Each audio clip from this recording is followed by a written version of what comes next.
Welcome back, everyone, to another episode of the Draw Control Podcast. On today's episode, I'm joined by former Louisville women's lacrosse player who is now an assistant coach at Colgate, Nicole Perroni. In 71 career games, Nicole has scored 142 goals, had 26 assists, 118 ground balls, 107 caused turnovers, and 199 draw controls.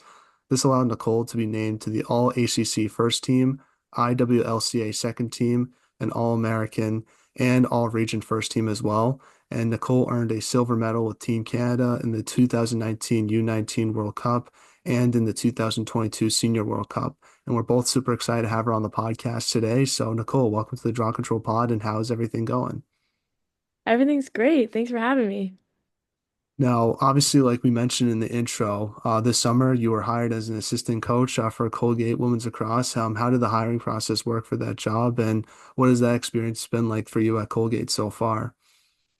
Well, the hiring process, I kind of just started looking on IWLCA job board because I didn't really have an idea of where I wanted to coach yet, just to see what opportunities were out there. And I got referred to Colgate by Allison Daly, who was our assistant coach at Louisville, or associate head coach now. She told me to go for Colgate because she knows the head coach, Alyssa Guido. So I was able to get in through that. So I applied, went through, I would say it was probably a month-long process where I just had a Zoom interview. I came to campus, had a bunch of different lunches, meetings, just met a bunch of people from the school. And then a month later, I was able to get on campus, start coaching. But it's been great. I have nothing to complain about. The girls on the team are amazing. Being able to work with Alyssa Guido, um, she's the new head coach at Colgate. She's awesome. And Abby Rafis, who was the former coach at Syracuse, the assistant coach. She's joined the staff recently, and yeah, it's just been great getting to work with both of them. Yeah, that's awesome. Did you know like directly after you finished playing that you wanted to be a coach, or was that kind of like a developing thing for you? Um, I definitely knew directly after playing that I wanted to coach, but I didn't decide I wanted to coach until my junior year because I originally wanted to be a police officer. But obviously that didn't happen. So yeah, I kind of figured out that I wanted to be a coach my junior year, and then Teeter and Daly were able to help guide me in the right direction on how to get there. What's the best thing so far about being a coach? I think just seeing, like, this is probably gonna sound so cheesy, but like seeing the girls understand something, like when you've been teaching them something and they're not understanding it, but then as soon as it clicks for them, like it's just like seeing the progress that they make and seeing them learn new things is so amazing. And also, like, especially at Colgate, the girls here are so eager to learn. So like talking to people and you just see them nodding their heads and like really implementing what you're teaching them. Like they have all the trust in the world in you that you know what you're talking about, which is like an amazing feeling. Because Yeah. obviously like I learned so much from my coaches, so I want to give that back to them. That's awesome. That's awesome. Well, we only had one Colgate player on the podcast, and that's Lucy Licata. So if you see her tomorrow or whatever, feel free to tell her we said hi. But we want to start off the podcast like we normally do, just sort of talking about the beginning of your lacrosse career and kind of working all the way up to where you are now. So from the research that we did, it says that you're from Whitby, Ontario. So talk about growing up there and how did you start playing lacrosse? Um, Whitby was kind of like everybody knew everybody. Um, you play lacrosse, you play hockey, you play soccer. I was like my dad's in the Canadian Lacrosse Hall of Fame, so and I have an older brother. He's 28, and they obviously both play lacrosse. So I was kind of just born given a lacrosse and a hockey stick, and whichever one I was better at was what I was going to continue on with. But yeah, I've played since I was 4. Grew up playing with all the same girls. Actually played with 2 of them at Louisville that I grew up playing with as well. Um, but yeah, I was just kind of like a born right to play lacrosse. Yeah, yeah. Growing up, who was your favorite lacrosse player or team that you like to watch? I assume it had to be your father just because of all the success that he had. Yeah. I never actually really saw my dad play. He stopped playing shortly after, I think it was Brock, who's my second oldest brother. He was born, so I never actually got to see him play, but Adam played on the same team that my dad did. So after my practices, me and my friends would go to the rink and just go watch Adam play. Yeah, but I never really watched any like women's lacrosse games, to be honest, when I was younger. So it's probably just watching my brother play in the Brooklyn Redmen, or now known as the Brooklyn Lacrosse Club. So what was your high school experience like? And I know like being from Canada, it's obviously definitely going to be a little different with box and everything. So just kind of describe what that was like. Yeah, so like high school lacrosse in Canada, if you don't go to a sports specific school like the Hill Academy or Everest, it's kind of just like there's maybe a couple girls on each team that know how to catch and throw before joining the team, and the rest are just people that are athletic in most cases. So I think high school lacrosse for me was more just a for fun experience because I had my club team during the summer that I played on, which was obviously more serious and where I got recruited from. But high school, I think, definitely just gave me the opportunity to like have fun while playing my sport again and it not be so serious. And I'm not focused on winning all the time. So I think that was just like where part of my love for the game, like going into college, came from because it was just such a fun, light, easy experience. What would you say your best or your favorite memory is? I would say just the car rides to games. We had one song. I won't say what it is because it's not the most appropriate song, but we had one song that we would listen to before every game, and there was like five of us in a truck, and we'd always just blare that song, sing as loud as we could.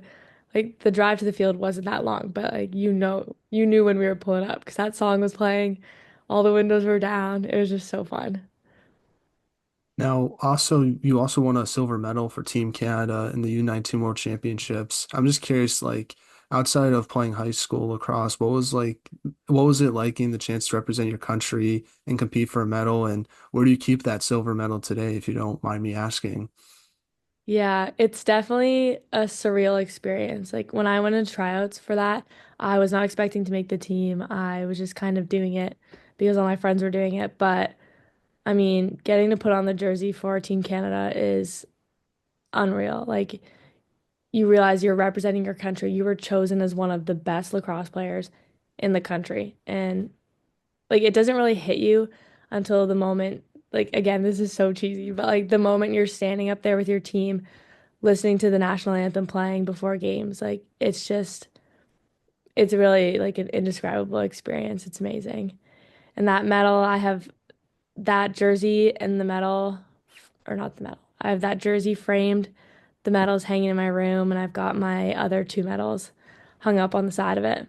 Nice, nice. Gotta show it off a little bit when people come to your house, that's for Yeah, for sure. sure. So, now I also saw that you're a ice hockey player as well in high school. People that know me on this podcast, I'm a big hockey guy. So, what was it like getting the chance to play that sport, and how did it help you in your lacrosse game in any way? I assume with like the hand-eye coordination, I assume there was some translation with that. Yeah, I loved playing hockey. I still love it. Obviously Colgate's got a great hockey team, so I'm so excited to go watch them play. But yeah, I played hockey and lacrosse from when I was born again, basically. So hockey I wasn't necessarily the best at. I was always on like one of not the lowest team, but one of the lower teams because it was more just a for fun experience for me. But I think it just helped with like keeping me in shape during the winter. It's where I met so many friends. Like the hockey community and the lacrosse community are so tight. You're basically either you play hockey and lacrosse or you play hockey and soccer, and you're like packing up your bags from one sport to go to the other.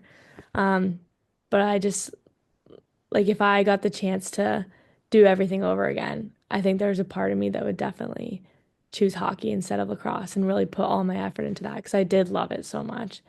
And again, it's just like a rite of passage in Yeah, yeah. how to play hockey. Well, I know Abby's happy that you didn't pick hockey, that's for sure. For sure. How did Yeah. you decide between hockey and lacrosse? I was literally just better at lacrosse, like a lot better at lacrosse. So moving on, so talk about your recruiting process with Louisville and what made you go to Louisville versus some of the other schools that you were possibly talking to.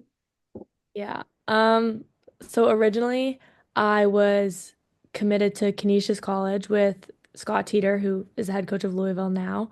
But I was looking at Colgate, Canisius, and Niagara as my top three. And I decided on Canisius because I love Teeter. I've known him since I was like 12 years old. And it was just kind of like, it's weird to say, but it was just kind of like a known thing that I was going to end up with Teeter. Like everybody knew it. All my club coaches knew it. I think Teeter knew it too, but For sure. he was like hardballing me. So sad when you left. He was so sad. I bet. Miss that guy. But yeah, so like when as soon as he got the head coach job at Louisville, he called me and was like, I want you to come with me because I hadn't gone to school yet. Obviously, this was the year before I was supposed to come. And it was the year that Hannah Morris was going to school. So he called Hannah, he called me, and he brought with him Brenna Shanahan and Tessa Chad. So I came for a visit with my mom. Um, my mom was super sad because it was 10 hours away rather than the 2.5 hours that Canisius was. But I literally fell in love with it as soon as I fell on campus or I stepped on campus. Like I didn't really know anything about American schools. Like the recruiting process for me was just kind of like I was going to Canisius because it was right there. I never really knew about any other schools. Um, so it was just crazy to be on a campus that big with the football team that you see in every movie, basically. And yeah, and obviously, like I love Teeter, so I was pretty much gonna follow him everywhere. And I obviously felt bad because Daly became the head coach at Canisius, and she called me and she was like, "I want you to stay at Canisius." I was like, "Oh, I'm so sorry, Daly. I can't do it." And then thank God she made her way to Louisville. Yeah, But for sure. yeah, What do you think the biggest adjustment you think was to, like transitioning into college lacrosse? I think it's just going from, and I think everyone can probably say this, being the best on your club team to being in on a team where everybody was the best on their club team. Like you're not like yes, there's like the one or two freshmen coming in that are special players, but like everybody's on the same level and like you have to really fight for your playing time. Like when I was in club and high school, I was just automatically a starter because I was good with my stick and I was fast and I was athletic. But like coming to Louisville, everybody's good with their stick. Everyone's fast, everyone's athletic. So it's just kind of having to learn how to differentiate yourself from other players to get that playing time.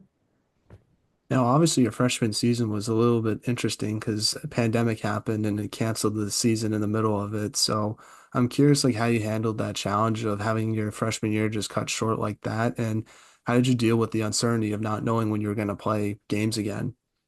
Yeah, that was definitely tough. We were on a trip to Delaware when that happened, and we were about to get off the bus to warm up for the game.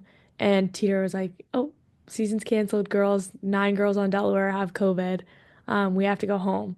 But international students, you're not allowed to leave the country. Um, so I was kind of like me, Brenna, Hannah. Um, I think it was just me, Brenna, and Hannah at the time. We're all kind of stuck there and just stuck at school.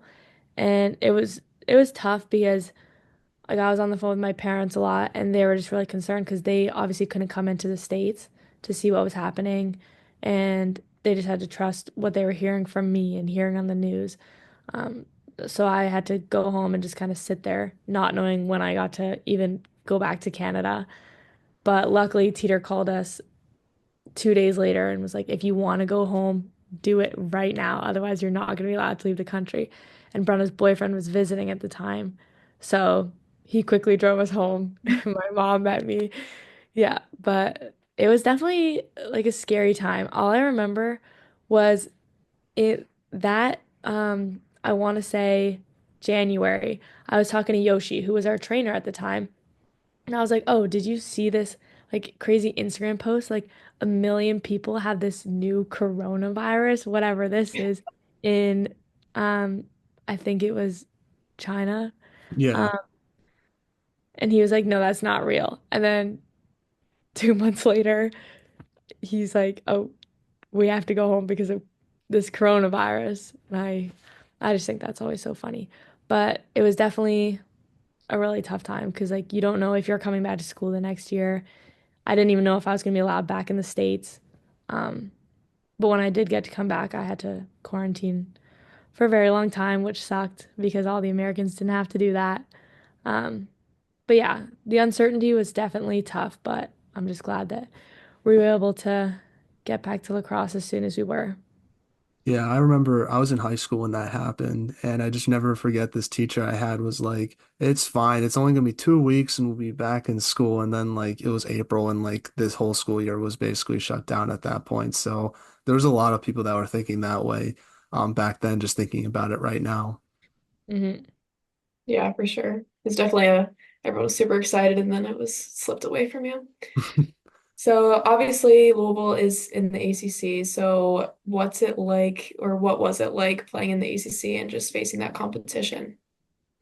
Well, obviously, it's probably the best conference in women's lacrosse, that and the Big Ten.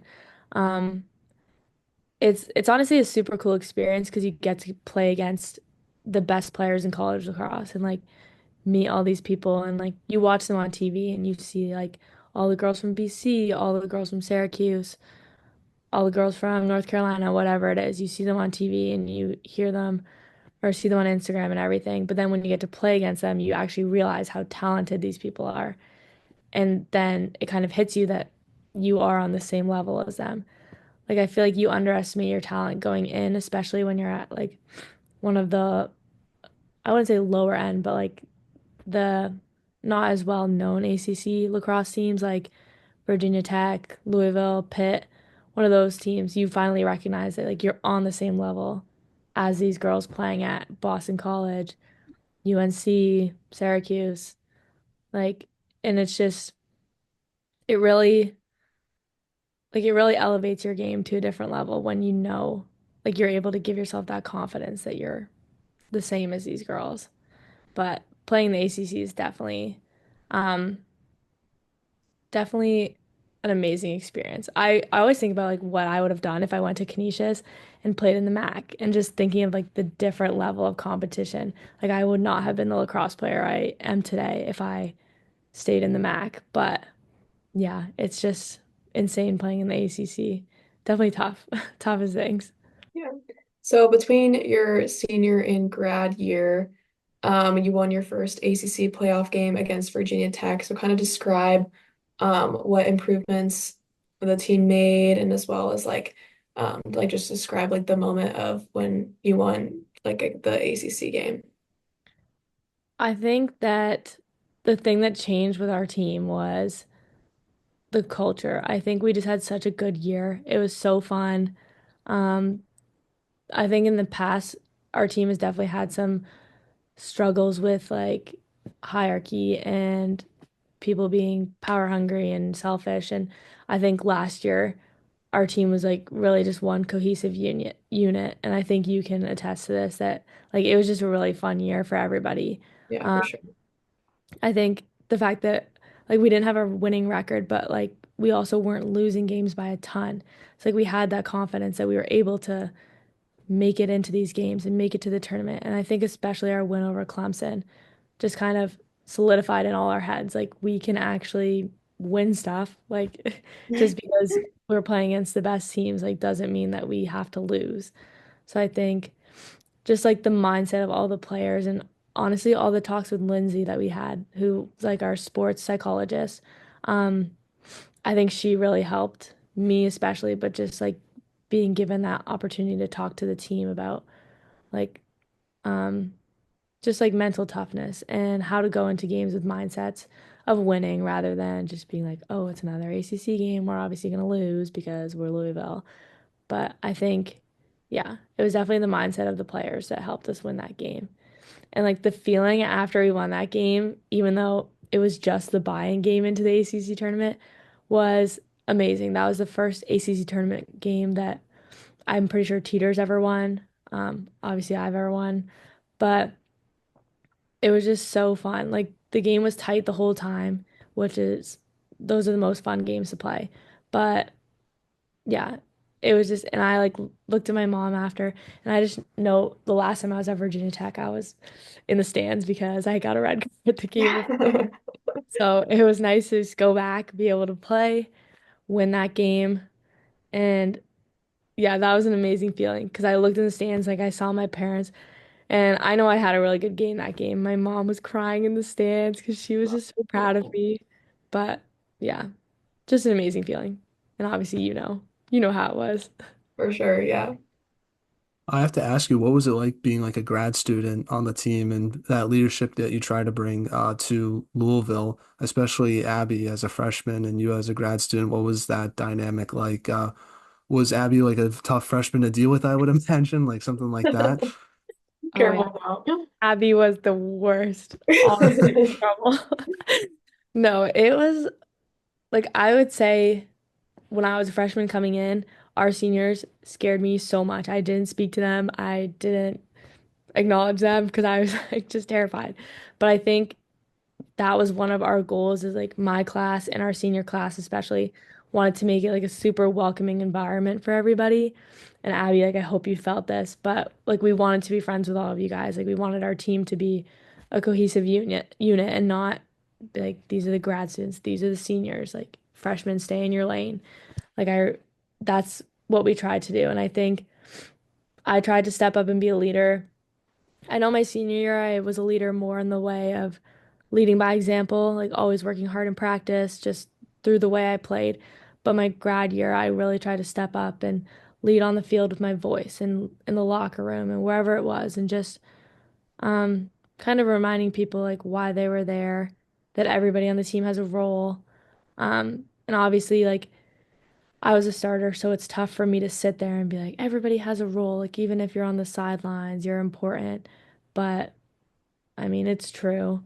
So like I think just being a leader again, like through my actions, the way I played, but also just really stepping up and trying to be that friend for the underclassmen and create that sort of like or lessen that gap. So like age wasn't really a thing. Like obviously you're a freshman and you know that I'm a grad student, but like I tried to really make it so that like I was friends with all of you guys and you didn't really see my age above just me as a person. Yeah, for sure. And I definitely felt that like coming in as a freshman, it's obviously extremely scary having like a large group of seniors and fifth years, but I do remember like it was so like the transition going into school was a lot easier with just like having people with that experience and just being able to like look up to you guys was definitely like I wouldn't replace that for anything. So what was your favorite memory in Louisville lacrosse? Lacrosse? Or just in general, if you would like. Um, Lacrosse, I would say my favorite memory. This is so tough. Um, I'm like blanking on everything I ever did in lacrosse right now. I think it was honestly just like the times before games in locker rooms where we're listening to music and just having fun with friends, or the honestly the early mornings where like everybody's suffering, but there's the one person that's trying to cheer everyone up or trying to make everyone laugh. Like I think it's any time we spend in the locker room as a team. Like you could always pinpoint like one specific time, but I think it's like little moments that really make the experience. Now, I have to ask you, what do you think, what would you say was like the biggest improvement you made to your game throughout your time with Louisville? I would say it was my defensive game. I was committed to Louisville as a defender, honestly, and I ended up playing offensive midfield my freshman year, so I never actually touched the defensive end. But obviously, I finished my career with like a ton of caused turnovers, ground balls, um, and I think just really working with Daly and having Daly come in as a coach and working on my own with my 1v1s and stuff like that. My team defense was where most of my improvement came from because I was determined that I was going to be a two-way midfielder. Like I hated running on and off the field. I wanted to be on the field 100% of the time. And like I basically eventually got there. But I think my biggest improvement was definitely on my defense. What will you take away from your time at Louisville? Um, I think the one thing I'll take away is just like something that you can give back to the young girls. Like it goes by so fast. Like I literally feel like I was just a freshman, but like last year I was sitting there like, oh my God, I've been here for legit 5 years. Like, what am I doing? How did this happen?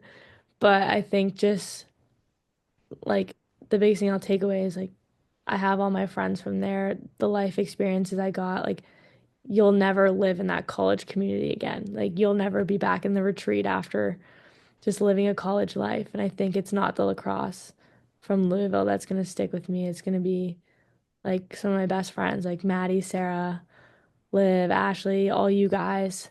Um, yeah, just the experiences outside of lacrosse. So let's move on to a segment we like to call the non-lacrosse segment, where I ask you some non-lacrosse questions to get to know you more off the field. And we can give some of our answers as well to make it more of a fun conversation. So first one is if there was a movie made about your life, who would you want to play yourself? Emma Watson. I think she's the most beautiful person in the world. Not saying that I look like her, but I just think that she's an amazing actress, singer, love her in Beauty and the Beast, and love Harry Potter as well. But yeah, I would definitely her. Yeah, she's also really smart too. I think she went to Oh yeah. Brown. Mhm. Next one is who had the best style on the Louisville women's lacrosse team? I feel like every time we have one of your teammates on Abby, it turns into why does Abby Cole have the best style on the team? But I'll let Nicole answer that question. No, I was reading the questions and I was actually in my head, I was like Abby Cole or Izzy Zach Oh, or I love Izzy it. Michael. I Those are the three said people. when it was my turn, I said Scott Teeter and his Oh, bucket hats. him too. Him too. Can't forget about him. Can't go wrong with a bucket hat, some white pants. Yeah, definitely Abby or Izzy Zach. And then last one is what's been the most interesting thing you've read or seen recently? Uh, Interesting. I don't know about interesting, but I've been rewatching Gossip Girl, Oh, and love Gossip Girl. yeah, because it was put back on Canadian Netflix. So when I was home this summer, I started rewatching it, and then I came back to the States, and it wasn't on Netflix for a little while. So I was super upset if I'm gonna be honest, because I was like halfway done rewatching it, but then they just put it back on. So that's basically the only interesting thing I've been rewatching. Just I have kind to of forgot how rewatch. like frustrated it makes me. I have to rewatch Gossip Girl at least once every like 2 years. Yeah, yeah, Must. I've only seen the first episode because one of my favorite band's song plays at the end, and I always like that scene. So that's the only thing I know about that show. You have to get on your Gossip Girl grind. I know. I'm trying to finish up Breaking Bad. That's sort of been my thing. I feel like need to get that done first before I start another show. that's fair. That's fair. Well, it's, So back to some lacrosse questions. What should be done to help grow women's lacrosse? Um, I think just having like more camps and clinics where like some of these like AU Pro girls and like with this WLL coming out now, I think just having more camps and clinics across the United States and Canada, with different people going to coach. And honestly, he having some like men's players come and coach the women because there's so much to be learned from men's lacrosse, Yeah, for especially sure. sixes being in the World Cup, like or not World Cup, World Games and the Olympics. Like sixes is the combination of the best parts of women's, men's, and box. So like having some men's players with that knowledge, like going to women's camps and stuff like that. But I really think all you can do to grow it is just continue to put the sport out there. Now, last question for you, Nicole, is what advice would you give younger players who are listening to this episode on what it takes to be in the position that you are in now, especially as a coach? You sort of, I would imagine you're going through that recruiting process a little bit. So, like, what do you tell younger players of what it takes to sort of be noticed by college coaches and stuff like that? Yeah, I think one of the biggest things is just being coachable. Like any piece of advice you get from any player, any coach, anybody, just take it and really try and implement it into your game. Like it makes so much of a difference when somebody tells you something and then they see you trying to put that into your game.